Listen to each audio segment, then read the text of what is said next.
Thanks to Tom Yamas for that. Now let's talk to the man himself. Donald Trump joins us by phone. A lot to talk about this week, Mr. Trump. But I want to begin with that news about Joe Biden, some talk that he may be seriously considering the race right now, meeting with Elizabeth Warren, might be getting in. Would he be a tougher opponent than Hillary? I don't think so. I think they're the same. I think that Hillary may be very damaged, however, George, because of the email thing. You look at General Petraeus, what's happened to him, how he's been destroyed, and what he did was a fraction of what she's done. But I don't know. Assuming she could get over that, which I just don't know how she possibly can. But assuming she could, I would say it would be pretty equal. Okay, but let's talk about you right now and your new immigration plan. You've been talking about on the stump, all of your opponents having to react to it.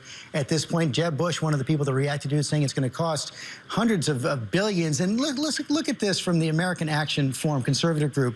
They say the federal government would have to spend roughly $400 to $600 billion to address the 11.2 million undocumented immigrants.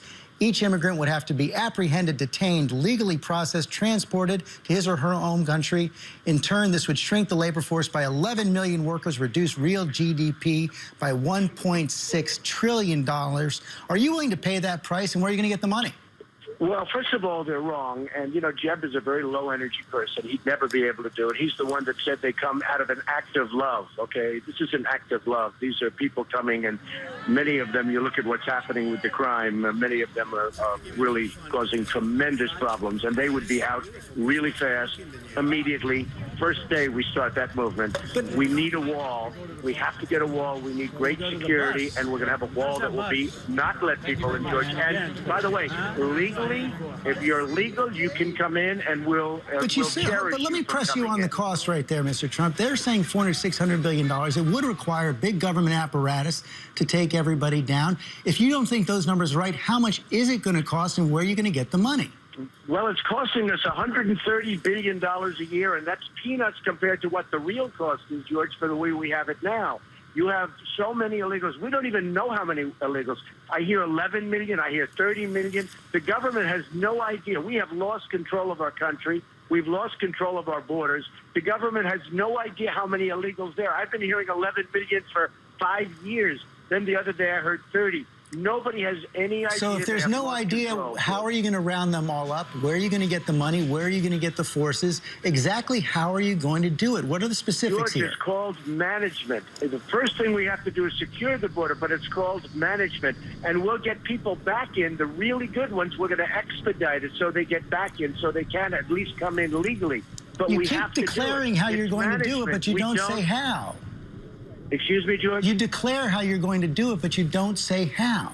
George, I'm telling you, it's called management. You can do this, and we can expedite the good ones to come back in. And everybody wants that, but they have to come in legally. We have a country. We're a country of laws. We're a country of borders. How can you have a country without a border? How can you have a country without laws? We have to do it. And by the way, what you said in your piece initially is the gang members. You look at the gang members in Baltimore, Chicago, in Ferguson. These people, a lot of them are illegals. These are rough dudes, and we're going to get them the hell out. I understand that you think it's a huge problem, but I still don't hear specifics on how you're going to do this. Are you for example? See my specifics, George, but my specifics are very simple. I'm going to get great people that know what they're doing, not a bunch of political hacks that have no idea what they're doing, pointed by President Obama that doesn't have a clue. I mean, the man doesn't have a clue. People are walking across the border right now, right in front of these great people that we have.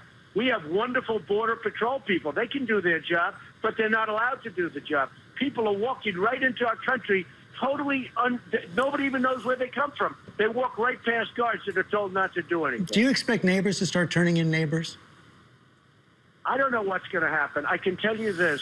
We have to have a country. We're a country of laws, and we have to do it that way, George. There's nothing we can do about it if we're going to stand as a country. There's no choice. We have no choice.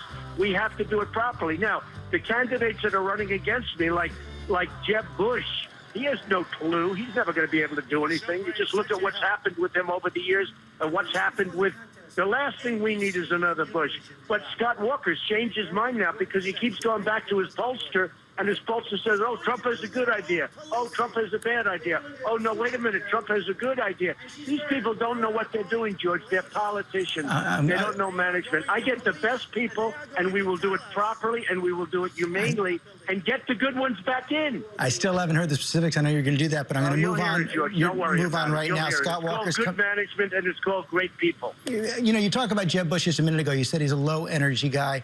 I want to talk about an article turned out in New York Magazine. Gabriel Sherman talked to a friend of yours who says he is an informal advisor, says you called him and warned that friend, if I'm going down, then Bush is going down with me. He's not going to be president of the United States.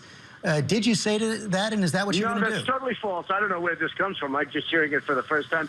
I don't mind Jeb Bush. I think he's a nice person. I just don't think he has the energy. You need energy for this job. You can't be soft. And we're a country that's in trouble. We owe $18 trillion. It's going to be up to $20 trillion in a very short period of time, which is a very, very bad number when you hit over 20. And we need a person with a lot of smarts, a lot of cunning, and a lot of energy. And Jeb doesn't have that. I think he's a very nice person. If he became president, good luck. It's another Bush. It's going to be the same old story. Let me ask you. I have nothing against Jeb Bush. I think he's a very nice person. Let me ask you a more philosophical question. Which failure in your career taught you the most? What did you learn from it? I've had very few failures, George, and if I do have a failure, I try and make it a success. For instance, if a market collapses in the midst of a big construction job, which I've had happen a number of times, in some cases, I've made those jobs more successful. I go back to the banks, I fight with them, I negotiate, I do all sorts of things. And I've had deals that should have been disasters and would have been for most people, and they've become great successes, actually more successful than if the market had stayed good. But I would say this more than anything else, you have to learn from tough times, and I've learned a lot. You talked about Scott Walker just a minute ago, and he drew a lot of headlines this week talking about his efforts to try and maybe out-Trump you. One from the New York Times, momentum stepping away in Iowa. Walker adopts a Trump-like stance. Washington Post, fading in the polls. Walker aims to attract Trump supporters. Reuters, in a bid to jumpstart his campaign, Walker tries to channel Trump. National Journal, how Scott Walker plans to win back Donald Trump supporters. You worried? Well, I'm not worried because the state is really in trouble. I mean, it's a fantastic place. I love the people of Wisconsin, but if you look at what's going, they have a $2.2 billion deficit. They were supposed to have a surplus of $1 billion, and they have $2.2 billion. There's tremendous division throughout the state. The roads aren't being built properly. He stopped a lot of work because he doesn't want to raise taxes. So instead of raising taxes, he's borrowing to the hilt, and the state is very over-levered. And it's number 38 out of the states. It's ranked number 38. That's not good. So, I'm honored that he wants to copy me, and he's a nice man. He was up. I gave him campaign contributions when he was running for governor. I like him very much. But his state has not performed well. We need somebody that's going to make it perform well, this country perform well. And I'm the one to do it. I will do a great job, and people are seeing that, and it's being reflected in the polls. I mean, Reuters just came out with a brand new poll yesterday, 32% for Trump. I mean, people want to see real change, not Obama change. He used the word change. His change was a bad change. They want to see proper change. They want to see great change. They want to see our country be great again, George. Donald Trump, thanks for your time this morning. Thank you very much.